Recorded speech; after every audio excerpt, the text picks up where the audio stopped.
Hola, hoy hablaremos sobre el sistema muscular. El sistema muscular es el conjunto de más de 600 músculos que existen en el cuerpo humano. La función de la mayoría de los músculos es producir movimientos de las partes del cuerpo. El sistema muscular crea un equilibrio al estabilizar la posición del cuerpo, producir movimiento, regular el volumen de los órganos, movilizar sustancias dentro del cuerpo y producir calor. El músculo es un órgano contráctil que determina la forma y el contorno del cuerpo. Cuenta con células capaces de elongarse a lo largo de su eje de contracción. Existen 3 tipos de tejido muscular, que a su vez forman 3 tipos de músculo, y estos son: primero, tejido muscular esquelético. Puede describirse como músculo voluntario o estriado. Se denomina voluntario debido a que se contrae de forma voluntaria. Un músculo consta de un gran número de fibras musculares. Tiene pequeños haces de fibras que están envueltos por el perimisio y la totalidad del músculo por el epimisio. Segundo, tejido muscular liso. Este describe como visceral o involuntario. No está bajo el control de la voluntad. Se encuentra en las paredes de los vasos sanguíneos y linfáticos, el tubo digestivo, las vías respiratorias, la vejiga, las vías biliares y el útero. Tercero, tejido muscular cardíaco. Este tipo de tejido muscular se encuentra exclusivamente en la pared del corazón. No está bajo el control voluntario, sino por automatismo. Entre las capas de las fibras musculares cardíacas, las células contráctiles del corazón, se ubican láminas de tejido conectivo que contienen vasos sanguíneos, nervios y el sistema de conducción del corazón. Existen otros componentes en el sistema muscular como el tejido conectivo. Este rodea y protege al tejido muscular. Una fascia es una capa o lámina de tejido conectivo que sostiene y rodea a los músculos y otros órganos del cuerpo. La fascia superficial, que separa el músculo de la piel, se compone de tejido conectivo areolar y tejido adiposo. Provee una vía para el ingreso y egreso de nervios, vasos sanguíneos y vasos linfáticos.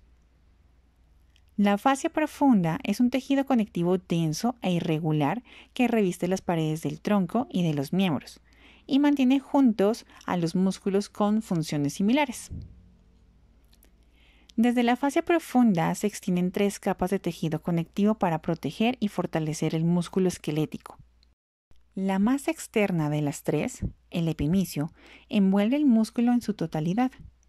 El perimisio rodea grupos de entre 10 y 100 o incluso más fibras musculares, separándolas en haces llamados fascículos. Tanto el epimisio como el perimisio son tejidos conectivos densos e irregulares. En su interior de cada fascículo y separado de las fibras musculares una de otra, se encuentra el endomisio, una fina lámina de tejido conectivo areolar. Las 3 fascias ya mencionadas pueden extenderse más allá de las fibras musculares para formar el tendón muscular, un cordón de tejido conectivo denso y regular compuesto por haces de fibras de colágeno que fijan al músculo del hueso o la piel.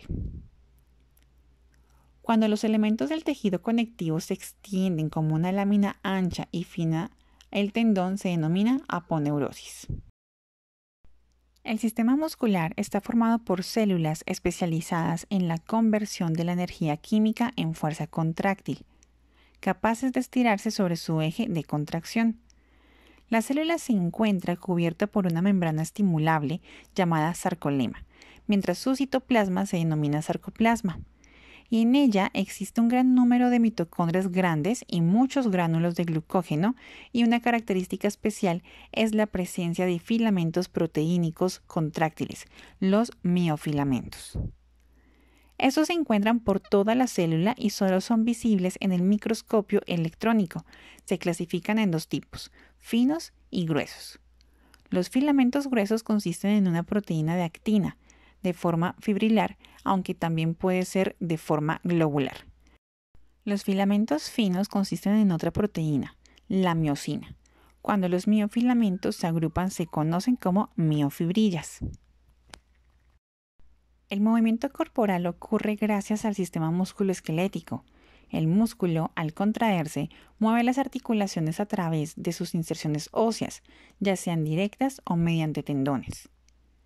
Las fibras musculoesqueléticas son fibras alargadas, multinucleadas y de aspecto estriado que requieren estimulación nerviosa para contraerse.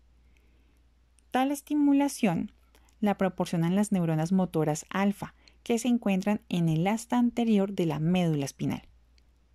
Estas neuronas motoras reciben información proveniente de centros motores superiores, como corteza cerebral, cerebelo y núcleos basales, reticulares y vestibulares, así como información periférica proveniente del uso muscular y el órgano tendinoso de Golgi, tanto del mismo músculo como de músculos antagonistas. La información llega a la neurona motora a través de la sinapsis y se procesa. Si el potencial que accede al cono axónico alcanza el umbral, la neurona motora genera potenciales de acción que se conducen a la fibra muscular y producen una contracción. En caso contrario, la neurona motora no produce potenciales de acción y el músculo no se va a contraer. La secuencia de hechos que ocurre durante la contracción del músculo esquelético sería la siguiente. Primero, producción de potenciales de acción en la neurona motora alfa. Segundo, ingreso del potencial de acción a terminal presináptica y liberación del neurotransmisor de acetilcolina en la placa mioneural. Tercero, unión de la acetilcolina con sus receptores nicotínicos en la membrana de la célula muscular. Cuarto, aumento de la conductancia de sodio y potasio en la membrana muscular. Quinto, generación del potencial de placa terminal. Sexto, generación del potencial de acción en la célula muscular. Séptimo, propagación del potencial de acción a través de los túbulos T. Octavo, liberación del calcio de las cisternas terminales del retículo sarcoplásmico. 9. Unión del calcio con la subunidad de la troponina. 10. Deslizamiento de tropomiosina y liberación de los sitios de unión de la actina. 11. Formación de enlaces cruzados entre la actina y la miosina. Y 12. Desplazamiento de los filamentos delgados sobre los gruesos, lo que produce acortamiento del sarcómero. Funciones generales. En estas funciones los músculos juegan un gran papel en la importancia de la función muscular para la vida normal. El movimiento no es la única aportación de los músculos a la supervivencia en salud. Otras dos funciones esenciales encontramos como la producción de una gran parte del calor del cuerpo y el mantenimiento de la postura. Hablemos de movimiento. Las contracciones del músculo esquelético producen movimientos del cuerpo como un todo, que conocemos como locomoción, o bien de algunas de sus partes. Producción de calor. Las células musculares, como todas las demás, producen calor por el principio denominado del catabolismo. Sin embargo, dado que las células del músculo esquelético son muy activas y numerosas, producen una parte importante del calor total del cuerpo. Por tanto, las contracciones del músculo son parte fundamental del mecanismo que mantiene la homeostasis de la temperatura. Postura.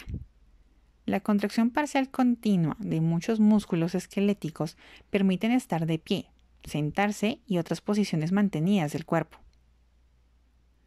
Dentro de las funciones de los tejidos encontramos la de la función esquelética, que consiste en las células musculares esqueléticas que llegan a poseer algunas características que les permiten funcionar como lo hacen. Una de ellas es la capacidad de ser estimuladas, denominada con frecuencia excitabilidad o irritabilidad. Estas células son estimulables por lo que pueden responder a los mecanismos reguladores, por ejemplo, los impulsos nerviosos. Hay una categoría que pretende entender la función de cada uno de los músculos implicados en el movimiento y en el ejercicio. Músculos agonistas. Los músculos agonistas son los responsables de la acción principal del movimiento. Si se tuviera a la mano un electromiógrafo, serían aquellos músculos que soportan la mayor parte del protagonismo en el movimiento. Debido a que no hay un límite que quede claro que marque la diferencia entre el actor protagonista y el secundario, la línea que diferencia entre el agonista y el sinergista es fina y no siempre clara. En el caso de la extensión de rodilla en una máquina, los principales serían el cuádriceps femoral, recto anterior o recto femoral, el vasto medial o interno, vasto lateral o externo, vasto intermedio o crural y ambas articulaciones de la rodilla. Músculos antagonistas. Los músculos antagonistas realizan la acción contraria al agonista, o sea, la principal. Se oponen a la acción del movimiento, pero no lo suficiente como para impedir el movimiento. Tampoco se inhiben completamente debido a que su co-contracción, así como el correcto juego de tensiones entre los músculos que actúan a ambos lados como agonistas versus antagonistas, es necesario para mantener estable el eje de rotación alrededor del cual sucede el movimiento. En este caso, serían los isquiotibiales o los isquiosurales, como el bíceps femoral, el semitendinoso y semimembranoso. El glúteo mayor se considera flexor de rodilla y por tanto un antagonista en este ejercicio debido a que se inserta en la banda iliotibial y por tanto cruza el eje de flexión de la articulación. Se deberían añadir también los gastronemios, ya que son flexores de rodilla, popliteo y los plantares. Músculos sinergistas y estabilizadores. Los músculos sinergistas siempre van a ser estabilizadores, puesto que solo de la sinergia que surge del trabajo conjunto es posible el movimiento eficiente y controlado. Sin embargo, no todos los sinergistas serán estabilizadores. Estabilizador será aquel que gracias a la disposición geométrica de sus fibras tendrá la capacidad para mantener la alineación en la articulación y estable el eje de rotación. En el caso de la extensión de rodilla, se tiene como estabilizadores a todos los antagonistas, que debido a que el eje de flexión es virtual y no físico, deben mantener la estabilidad de dicho eje. En caso de que el eje fuera físico, como por ejemplo la rueda de un carro de caballos, o en un monopatín atravesando los rodamientos, los músculos antagonistas no serían necesarios para este propósito, debido a que el eje fijo mantendría la posición. Puesto que las articulaciones de los seres vivos no cuentan con un eje físico, son los propios músculos, concretamente los antagonistas, quienes deben encargarse de mantener la estabilidad de la articulación, creando un eje virtual sobre el que se produce la rotación. Los estabilizadores serían popliteo, el tensor de la fascia lata, gastronemio, sartorio, el grácil y el plantar. Además, si se parte de la base tal y como se explica de que los músculos antagonistas tienen un papel determinante a la hora de crear y de mantener estable un eje de rotación imaginario, sería necesario introducir en esta categoría el resto de los flexores de rodilla, como el semitendinoso, semimembranoso y bíceps femoral. Ahora bien, para entender un poco mejor, hablemos sobre el tono muscular. El tono muscular es la energía potencial de un músculo.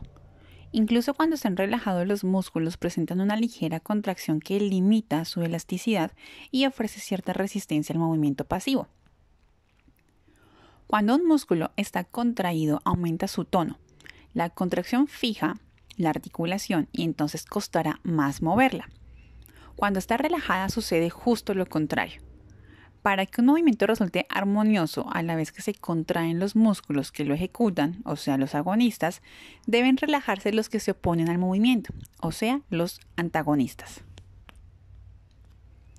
El tono muscular está íntimamente relacionado con la motilidad voluntaria y la postura, y se mantiene mediante el arco reflejo miotático, modulado por los impulsos nerviosos que de forma continua recibe la corteza cerebral desde los sensores del músculo y que le informan sobre el grado de contracción muscular. A su vez, la corteza cerebral transmite a los nervios los impulsos que ordenan a los músculos que se contraigan para mantener una postura o realizar un movimiento. De la integridad de las estructuras nerviosas y musculares depende un tono balanceado que permita posturas y movimientos precisos y armoniosos. Al despertar por la mañana, los músculos se encuentran más relajados y más tensos después de hacer un ejercicio sostenido. En el recién nacido predomina el tono aumentado en los músculos flexores sobre los extensores, por lo que su postura natural es estar encogido. Durante los primeros meses de vida, el tono de los músculos flexores y extensores se irá igualando al mismo tiempo que maduran las estructuras cerebrales, tanto medulares como nerviosas, que intervienen en la motricidad, permitiendo que progresivamente se adquiera el control sobre la postura y el movimiento. Si una anomalía entorpece el neurodesarrollo, se producirá un trastorno motor y una alteración del tono muscular. Cuando el tono está disminuido, se le conoce como hipotonía. La elasticidad del músculo es excesiva y su consistencia es blanda. Las articulaciones no se encuentran bien fijadas, aún con el músculo contraído, por lo que al moverlas se precisa flacidez y un movimiento muy amplio. Por el contrario, la hipertonía es un exceso de tono muscular que produce articulaciones fijadas a menudo en posturas anómalas. Al intentar moverlas se nota una resistencia. En ambos casos, la causa puede encontrarse en el propio músculo o en cualquiera de las estructuras nerviosas que controlan el tono. Es conveniente consultar con un neuropediatra que presente experiencia, que valore cuidadosamente el neurodesarrollo y la exploración neurológica de cada niño. La fibra muscular es la célula del tejido muscular. Los músculos están formados por la unión de estas células que constituyen unidades contráctiles, cuya función es brindarles su capacidad de movimiento.